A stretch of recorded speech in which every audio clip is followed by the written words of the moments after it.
उधर कंदकोट में भी सूती आलूदगी जोरों पर है। दुकानों पर बाजे फरोख्त हो रहे हैं। बाजे की तेज आवाज शहरियतों के लिए अजियतनाक है। इस हवाले से मजीद तफसीलात जानेंगे अपने नुमाइंदे हुजूर बख्श मंगी से। जी बताइएगा हुजूर बख्श। जी बिल्कुल, आज मुल्क की जो जश्न आज़ादी का दिन है हर शहर में मुख्तलिफ अंदाज से मनाया जा रहा है। कहीं पर रैलियां निकाली जा रही हैं, कहीं पर किस तरह से अपने वतन के साथ इजहार मोहब्बत लोग कर रहे हैं। मगर एक चीज़ है कि जो शैतानी आला जो बाजा है वो बजाया जा रहा है, वो किस मतलब उसमें आ रहा है, ज़मन में आ रहा है कि उस बाजे को बजाकर इजहार मोहब्बत की जा रही है। उस बाजे से बजाने से शहरियों का जीना अजीनन हो गया है। मजा आता है।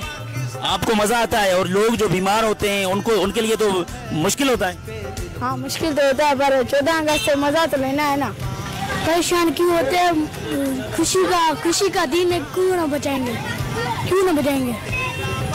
मजा आता है, 14 अगस्त का दिन है इसीलिए। आप पुलिस एहलकार हैं, आप मुझे बताएं कि ये जो बाजा चल रहा है और बाजा बजा रहे हैं, बड़ा सायरन है आवाज का, इस तरह तो नहीं होता कि इस तरह ये अपने वतन के साथ मोहब्बत का इजहार कर रहे हैं? ये अब बड़े आवाज निकाल रहे हैं, ये कर रहे हैं, ये गलत है। ये बाजे बजा रहे हैं, ये भी गलत है। इजहार मोहब्बत की जाए, नवाफिल पढ़े जाएं और जश्न किया जाए, मगर इस तरह नहीं होता कि जो बाजा बजा कर ये इजहार मोहब्बत कर रहे हैं इस पर फौरी पाबंदी आयद की जाए। खबरों का सिलसिला जारी है। यहाँ वक्त